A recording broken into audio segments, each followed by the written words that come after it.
What's up, guys? Don't ask me what day it is. It is Saturday, Wrestlemania weekend, day 3 for us. But some of you have just experienced Wrestlemania and you're like, oh my gosh, but we have been going for 72 hours strong with at least 24 left to go. So, what we're gonna do is, because our night went late previously, is we're gonna recap some previous shows. How did that happen? I'm not gonna do that all in one video though. Each video is gonna be its own show. So, for this episode, we're revisiting day 2, Friday night of Wrestlemania weekend in our crazy little independent tour.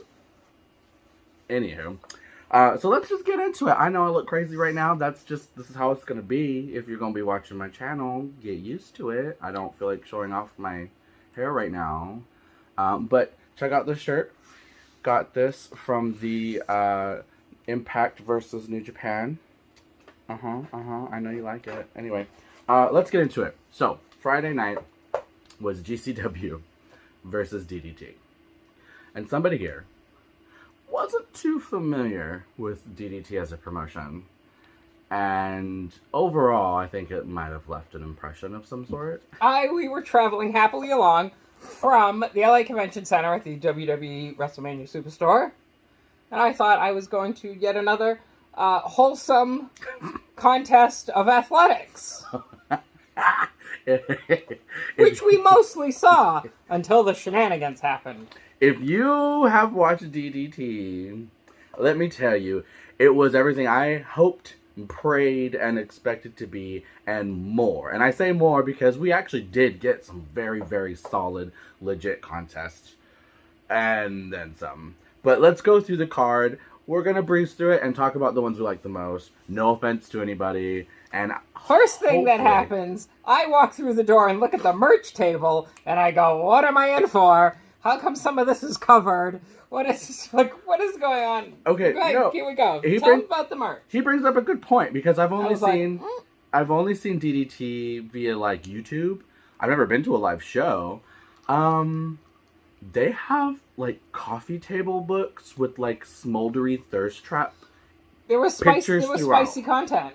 They know their talent is sexy regardless of gender, and they maximize on that, and they must have a market for it. I mean, it's a whole coffee book table of sexy spread out photos of these guys. Like, go, you know? Let's get into it. And I'm going to apologize now. Hopefully I don't butcher any of these names. I only learned a teeny tiny little bit of judo back in the day, and they didn't teach us the right way to pronounce all the stuff. So, okay. So I will preface this with saying we had fantastic seats. Oh, we did. Fantastic. We were on the stage. I love it with the ring. Ain't shit in our way. We saw it all. It was picture perfect. If I can post the highlights, which I intend to, or possibly edit them in, you'll see. You'll see. Dun, dun. Perfect. Yeah, foreboding. All right, so let's start. The first match was a 4-way, or was it a 2 tag team match? It was a 2 tag team match. We had, an 8-man tag team match. Oh, this was furious. What a blast. Wasted Youth, Gringo Loco, and Cartwheel. What a motley crew of just furious movement. I am a fan of Cartwheel. We've seen Cartwheel plenty of times. We weren't familiar with the Wasted Youth. They're amazing. And Gringo, he's a veteran. He wasn't just performing in a match that night. I think he was producing a show later that night as well. But their opponents consisted of Damnation TA and Takahashi Masada and Shanjuo Takagi. And it was just all over the place. It was fast, furious, amazing, like super, super, super, super, super talented. It was awesome.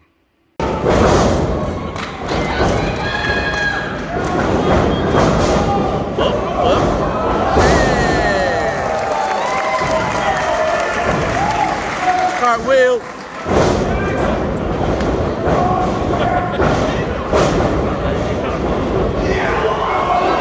The crowd moved. Right over to the front row. See, there's that flag. Yeah. So good.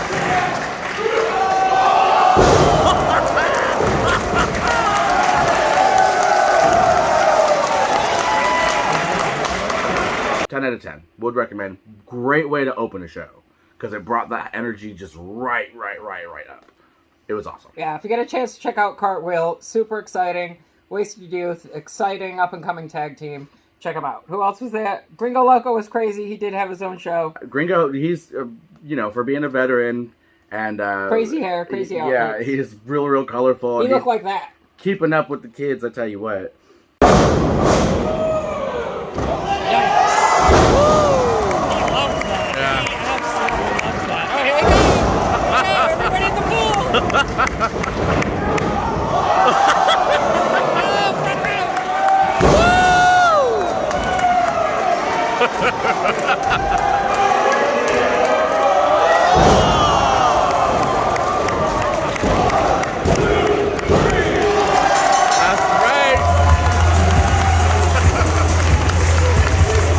Alright, so next match. Great match, next match. Our own Dark Sheik. Yes. Versus Sakai Akai. I think is how you pronounce her name. I apologize if I got that wrong. So Sakai was just wrapped up like a cute little sexy present. And she had Christmas vibes. And her gear had Christmas vibes.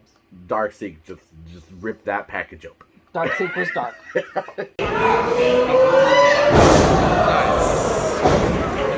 Oh, she ain't done. She ain't done. Dark Sheik was what you expect. If anybody knows Dark Sheik, she is the hardcore queen of GCW. Like, absolutely hardcore. Whenever she's in the ring, you're gonna get at least tables and chairs. So it was every little bit what we expected, and we loved Dark Sheik. It was awesome.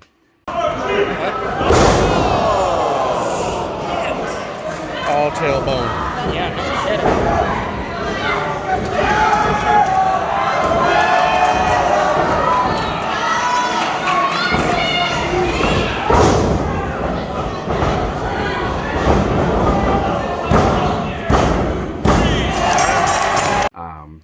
Moving right along. I don't want to take too much of your guys' time.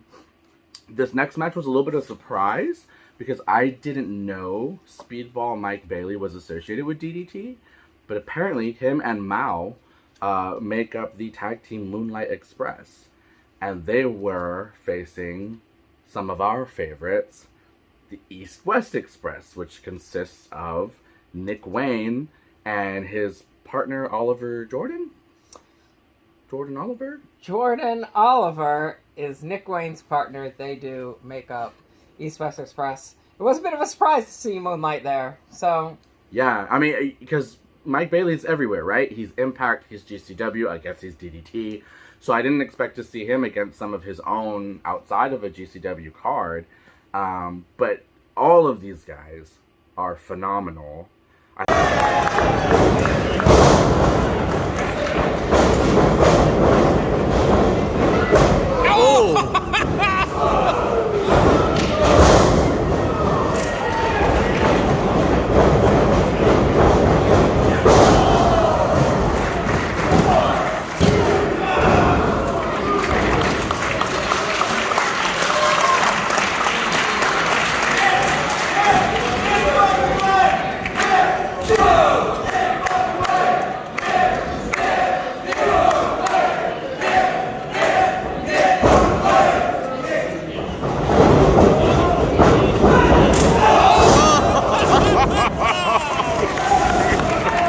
I think my favorite bit was Nick Wayne had Mao in a rear gut clutch. And Mao kind of shimmied and shook his way until they were face to face. They looked like they were about to smooch. They were slow dancing. Mao went into this gorgeous dip to slip right out of Nick Wayne's grip, and he didn't like seeing Nick get played like that. Don't you embarrass that Nick Wayne. I thought it was adorable. It was such an adorable bit.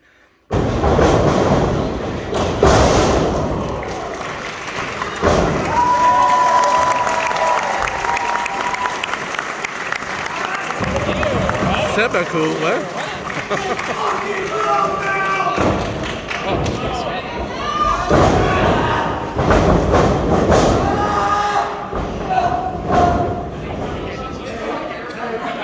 What is he doing?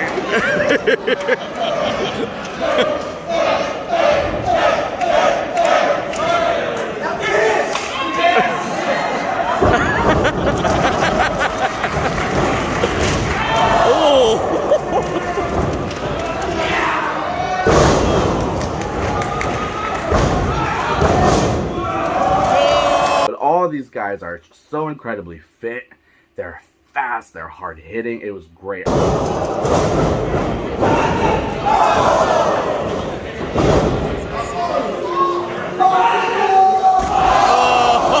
Oh, there was this scary bit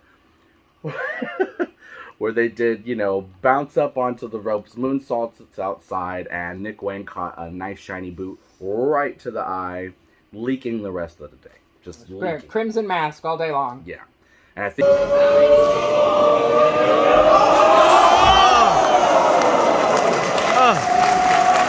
I think he had a show later that night we saw pictures of, and he must have took a bump to that cut and reopened it because he was leaking the rest of the day. We think he had a show. What he means to say is, congratulations on winning the GCW tag team titles at Joey Janela's Sold Out Spring Break. We think he had a show. We think we had it. So... I know he had a show. Please continue. We're meant to not know anything about Spring Break because we didn't get tickets, but that's another story. I do want to take this opportunity to show off a little bit. If you guys watched our Day 1 recap, I was wearing a GCW t-shirt with a Nick Wayne autograph. Since then, you might notice I got a few more autographs. I got his tag team partner. I got Speedball Mike Bailey. And... who was Who's it? that? Oh! I got Starboy Charlie. Love Starboy. Oh, Starboy Charlie. Starboy Charlie. 5 feet of fury. Oh, God, he's a little tough guy. Anyway, let's continue on. Let's not get too off track, which we weren't because that was the next match. It was Starboy Charlie versus, I don't want to butcher this name, Kazuda Higuchi, who... pretty much was the Goliath to Starboy Charlie's David. Oh,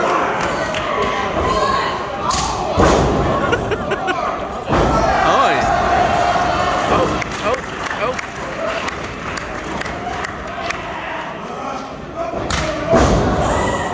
Stay down!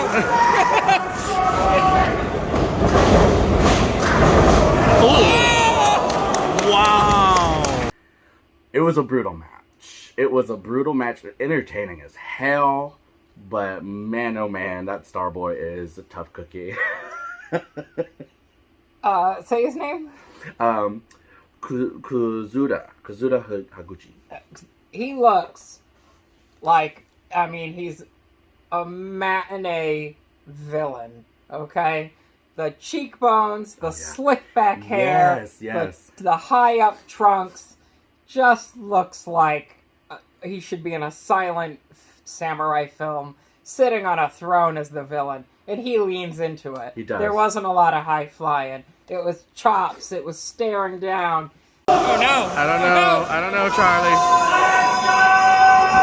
Oh, Charlie! Took years off his life. He gonna have heart palpitations.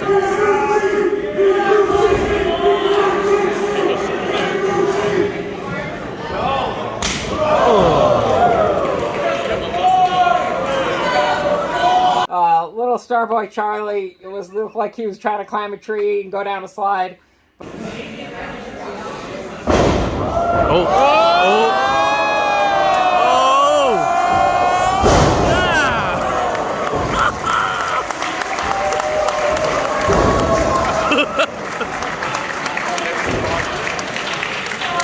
But he was just getting beat and beat and beat. How did it end? Unfortunately, Starboy just got annihilated, but it was such a entertaining, great effort. You know, everybody gave him a round of applause for his attempt. But the poor lad, we caught him outside after the show. When he signed my shirt, we were chit-chatting with him a little bit, and we tried to give him a little, you know, good for you, and he was like, easy, I'm still a little sore. We're like, oh, sorry. Don't want to hurt the talent.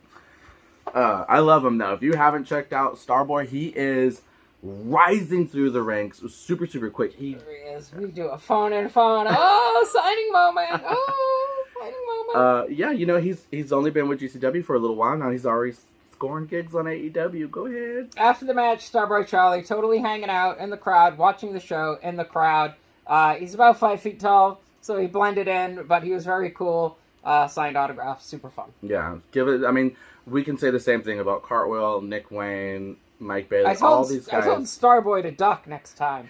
He leaned into every hit. He got them little straps. He did the Jerry Lawler, pull the straps down. Oh, and he got mad. And was he the one who put the straps back up, and then to take them back down again? Yeah. You know, but good luck to him. You know, student of the game, clearly. Yeah, if you're ever able to go to any of the GCW shows, they're all up and down the West Coast. Go. They are amazing, and they're so, like, just down-to-earth talent, you know? Anyway, let's finish up. Let's wrap up the show. A little bit. The next match was a little interesting. It was a favorite of mine and somebody from the DDT promotion I didn't know, and I kind of found myself switching sides. We had Joey Janela versus Yuki Ueno, and I gotta tell you, I sometimes love me some Joey Janela nastiness, but Yuki was just too much of a babyface and too adorable to not like. He was like 150 pounds of hyper-condensed muscle. And he was just letting Joey have it. And if you guys know Joey doesn't play nice. So. What you finna do? Oh! Bravo, Joey. What a sell. Oh my. It was super, super entertaining. And surprisingly, Joey lost. I'm scared.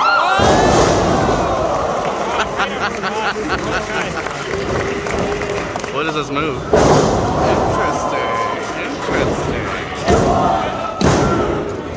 Yeah! Joey did the right thing. He had his own show coming up, so, you know, put over the other guy. He can't win every time. And, you know, I sometimes think Joey's just out there to look good and do an entrance and say, fuck you to people, and then, you know, just go out there and build some heat. And whatever happens. But he did the right thing, put over the other guy. Yep.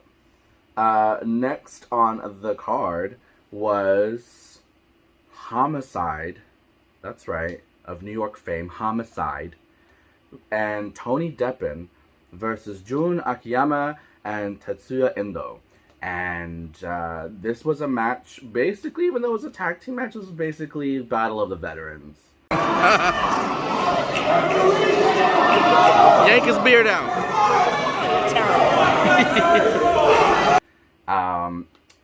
It was entertaining. It wasn't high pace, high action, high flying, and it didn't need to be. It was placed perfectly on the card.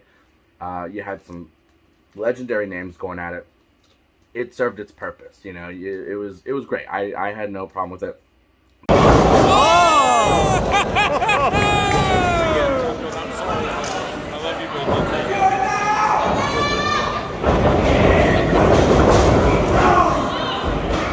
Homicide's trying to get a chair. They're all zip tied together. Yeah. Have this one. Oh. Meanwhile.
Tony Deppen kind of stole a lot of the moments for us because the crowd was just letting him have their opinions, and he could not shrug them off.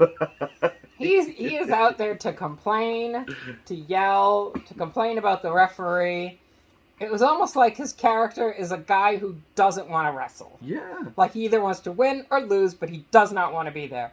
And if there's something that I found endearing, also hateful, I'm still angry at him.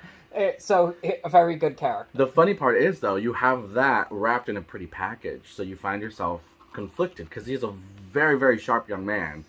And, yeah, I look forward to seeing more of him, for sure. Another person who was hanging out, he had his glasses on, he was just hanging out after the show, just chatting, and I was like, oh, show's over, Marky.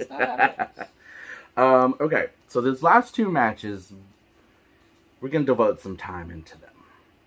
So, the first one being one that he christened Legomania. Legomania. Okay. We had a hardcore match between, let me get my little list here, one of his favorites, Chris Brooks. You gotta see him in Ospreay. Look it up. Mizuki Watasi, Shunuma Katsumata versus Second Gear Crew, who I don't know too well. And I'm not sure if it was Mizuki or Katsumata that was the clown on Brooks' side, and that is my bad. But it was basically Chris Brooks, a effed up looking, I'm tired of corporate office job clown, and another very impressive competitor with a bin of Legos. The clown was Joker adjacent, right? Yes. So I think he was like in his Joker cosplay. Now we say hardcore match. The card is just names. They don't tell you, and there's no stipulations really listed. So whatever you're about to see is whatever these artists are going to make. Yes. Okay? They are going to express themselves however they feel, be it tables, chairs, holds, etc. And when I saw Chris Brooks come out with a double bucket of Legos, I said, Lego Deathmatch, here we go. This had everything. This had the whole toy box.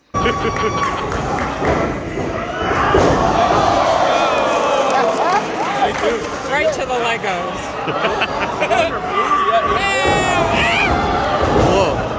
Whoa.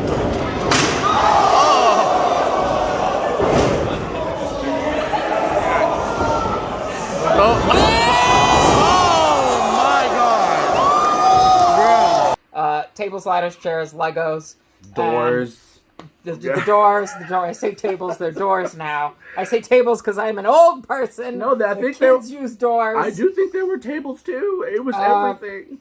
And this was not to cut to the chase. There was wonderful holds used. No, there wasn't. There wasn't actually any holds used. Actually, this hit the fan at the bell. It was a fearsome, foursome, eightsome the whole time. Legos were spilled. Barefoot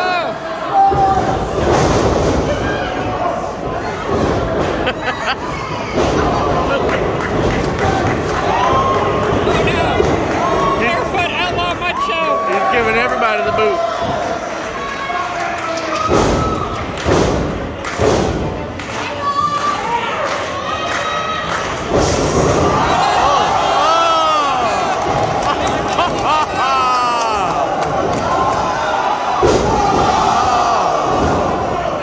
Blood was spilled. Everybody was wearing a crimson masks. Full-on chair shots to the head that we never see anymore. Oh my goodness. Yeah, so 3 consecutive. I mean, I've. Oh.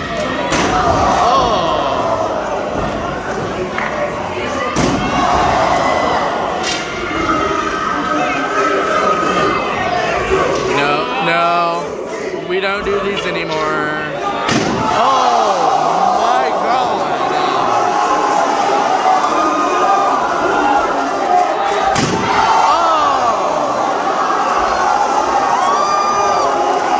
I've been to hardcore matches. You see those moments that make you cringe, but these moments, like, I lost vision for a moment because I couldn't believe I'd seen that. Like, we don't do headshots like this anymore, and Homeboy took 3 consecutive headshots. If anybody is an old school ECW fan, you remember Mike Awesome and Masato Tanaka. And Mike Awesome would 110 miles an hour wreck Masato Tanaka's head, and he would power up. And this guy did the Masato Tanaka spot of powering up out of the chair shots, and I thought, oh my gosh.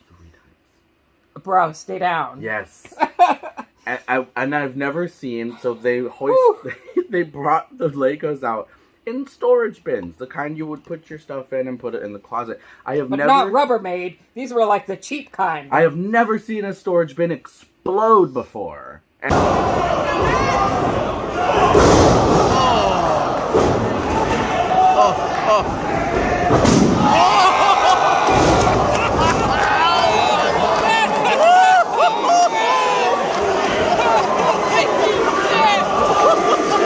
And that's exactly what happened when they came careening down on people's heads. It was a double clothesline, and Chris Brooks walked in. The guy who hit the double clothesline, he just hit with this empty bucket of Legos that exploded. And the whole crowd got a souvenir that night, because everybody was like, wee, wee, wee, pieces everywhere. When I tell you, I mean, I have footage of all of this. I didn't record every single match. I just tried to catch highlights as I thought they were going to come, because I'm not trying to pirate anything. But if I can edit those clips in, or maybe even come up with some stills, I will share them for you so that you'll be intrigued to go check them out yourself with Fight TV. And as amazingly shocking as that match was, it still didn't prepare us for the main event. And the main event featured one of my favorites, Dino Dansuku. And if you know DDT, then you know what that means. He's saying main event. There's 2 matches left.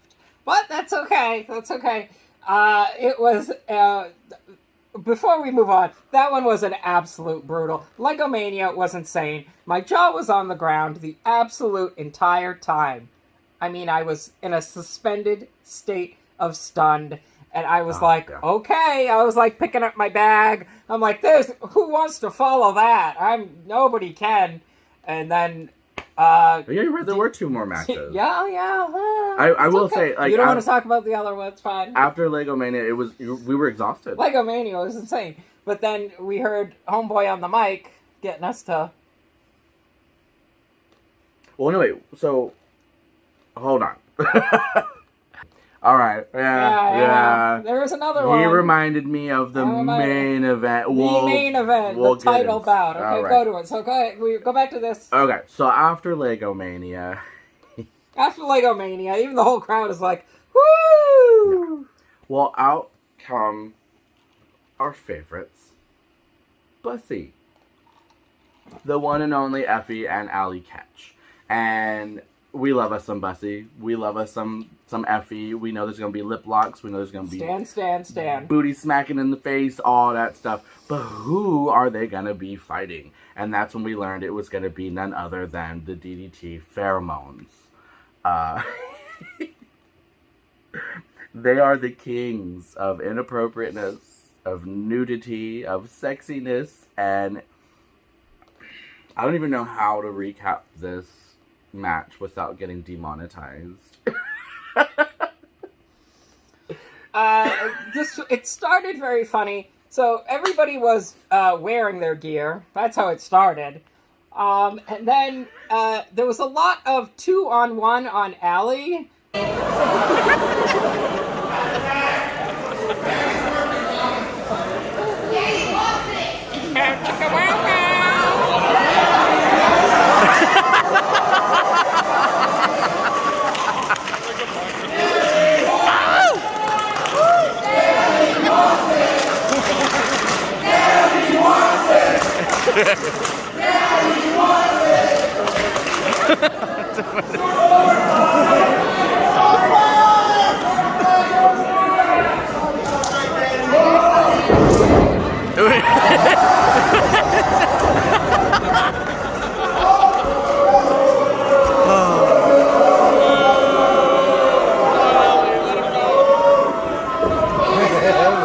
And then... So... Big Sexy from... Effie tagged in, and he was like, 2-on-1 on me. Yeah. And that's when gear started to go. In the 90s, do you remember a bra and panties match? Well, it's like that, except they just take their own clothes off instead of taking each other's clothes off. I'll let you take it from there. I do have a way to describe how this match ended, though. Effie wanted to join the other team because the other team consisted of hot guys, and Allie Ketch spent the entire match not just fighting the opponents, but also trying to keep Effie on her side. Keep Effie from getting pinned, if you know what I mean.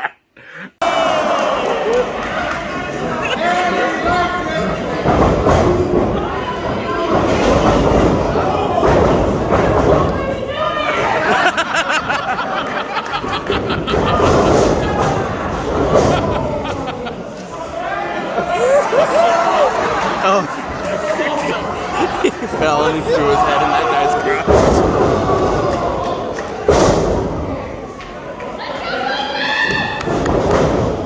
Beating up though.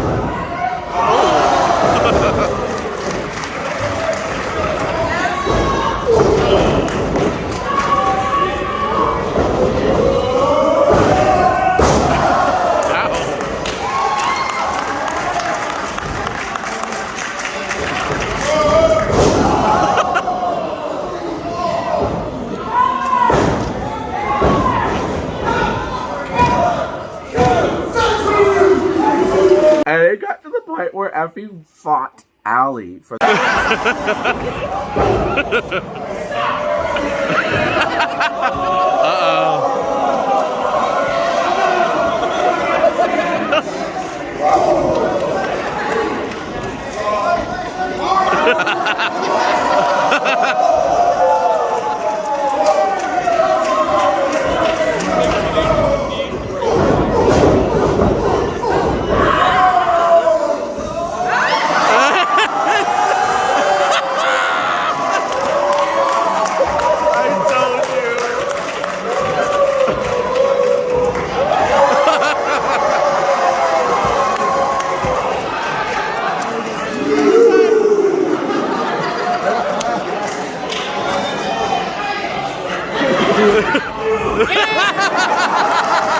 the opportunity to be stink-faced. The object of attention in the match, yeah. From the other guys who really were just using their masculine wares to win the match. You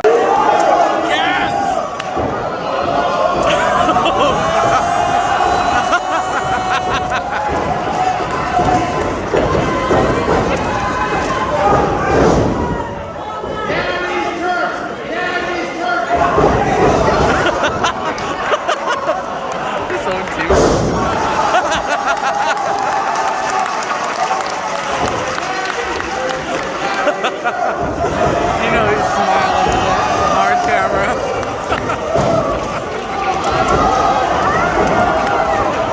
This is wrestling.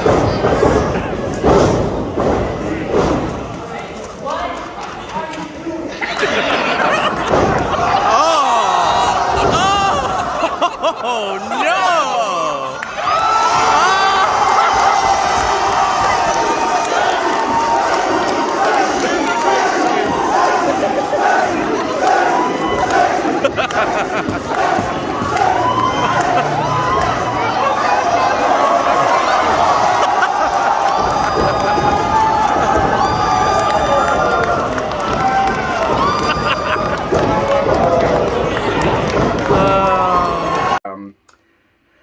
Eventually things got, push came to shove, and Allie Ketch realized if you can't beat him, join him. And she started to use her own warfare against them. Look at that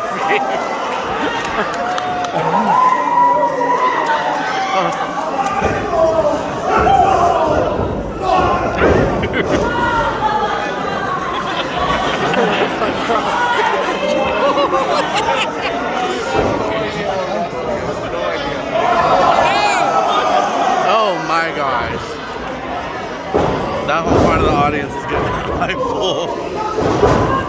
Oh. Take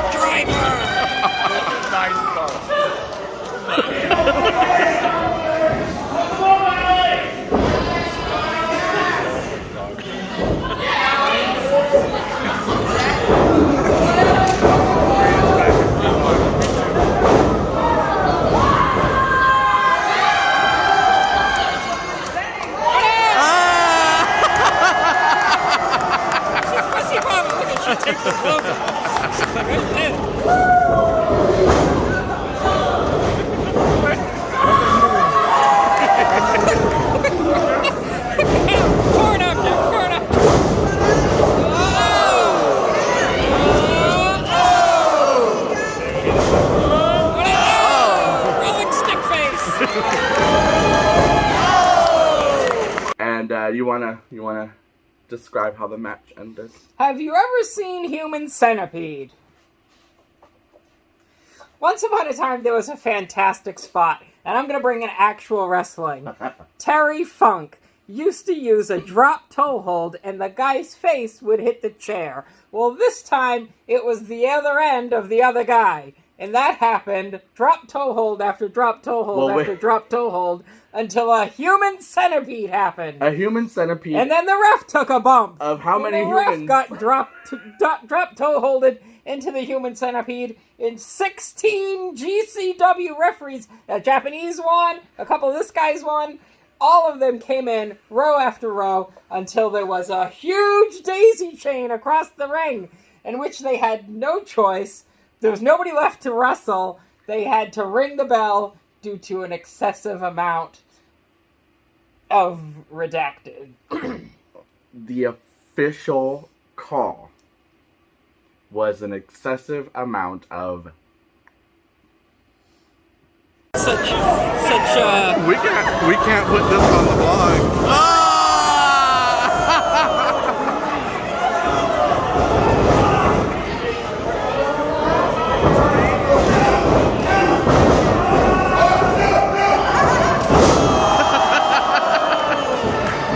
Ridiculous. I love it.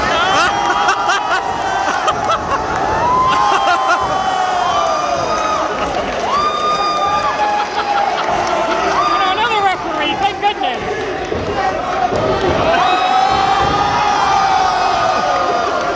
That's why the ref.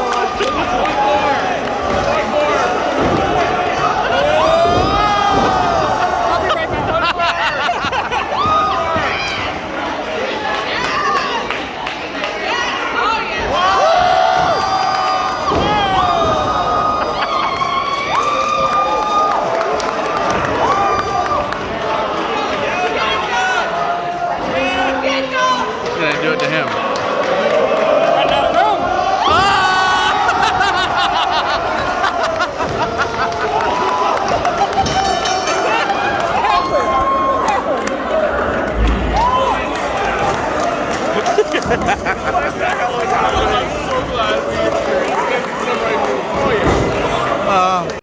We're done. We're done. Consumption We're done. of the gluteus maximus. We're done. Demonetize that. We're Yes, done. it was absolutely hysterical. I was stunned. The people behind me were laughing. They had never seen anything like it. I saw something like it once at a weekend in Palm Springs. But everybody else, stunned, amazing. Props to Allie for playing along with that. Because Allie was the it was champion. a bit of a of that. boys' club, and she was the odd girl out, if you know what I mean. But she took it like a champ, and what a scene it was. Oh, gosh, yeah. And honestly, that's where the event ended for me. Well, that's nice. That's nice. I'm glad you went home and, got a cheeseburger and took a nap. That was the main event. There was nothing left to see. For everybody else, coming out to the Undertaker's corporate ministry theme song was the GCW heavyweight. No. Whose champion was this? The DDT. This is the DDT chip. This is, of course, it's shenanigans, so it's on the DDT half of the thing. Who is it? I didn't write the name down because I forgot about the match. Yoshiaki. She is very popular. Yoshiaki? No, it's not. I didn't write her down.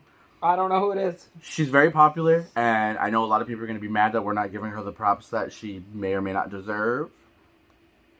But she's a dummy. That is rude AF. She is a fabricated, full-sized American. No, she's not American. She's Japanese. She is a fabricated Japanese person. This is the S doll. Okay, some of you have seen it. So that guy just was famous for it. This is the S doll champion, Or the invisible. etc. He's the ratty daddy.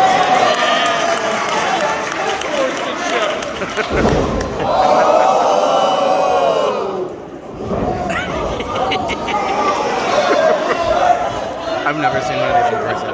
I've seen these before, but never in person. You have or you haven't?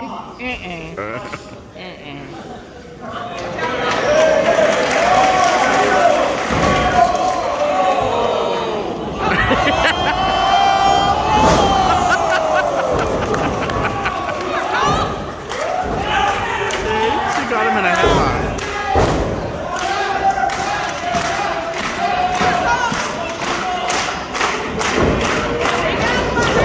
10% of people left for this.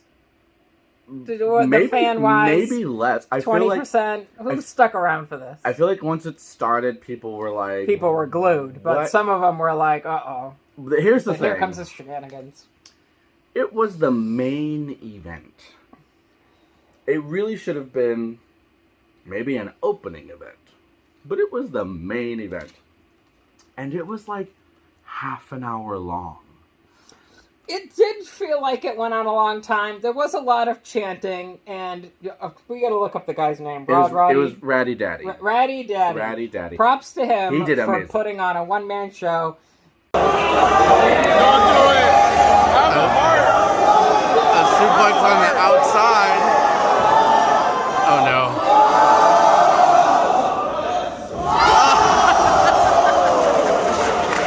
They always used to say, I'm going to make a second Terry Funk reference. They used to say Terry Funk could wrestle with a broom.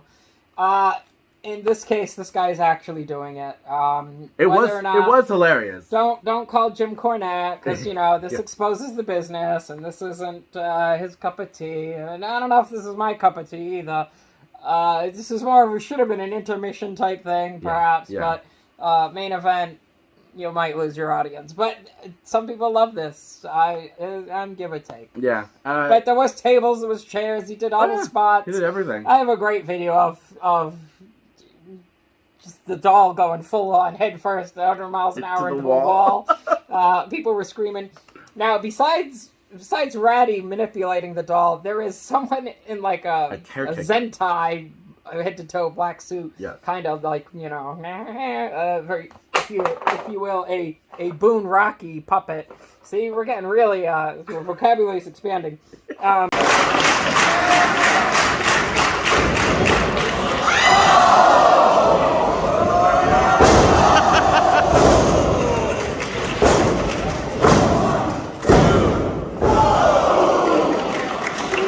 Controlling the doll as well. It's silly. I'm sure if you see it and it's got 1 million views, it's probably it on YouTube. Yeah, Check it if out. you can find it. We'll get into that later. There's probably an example about it out there.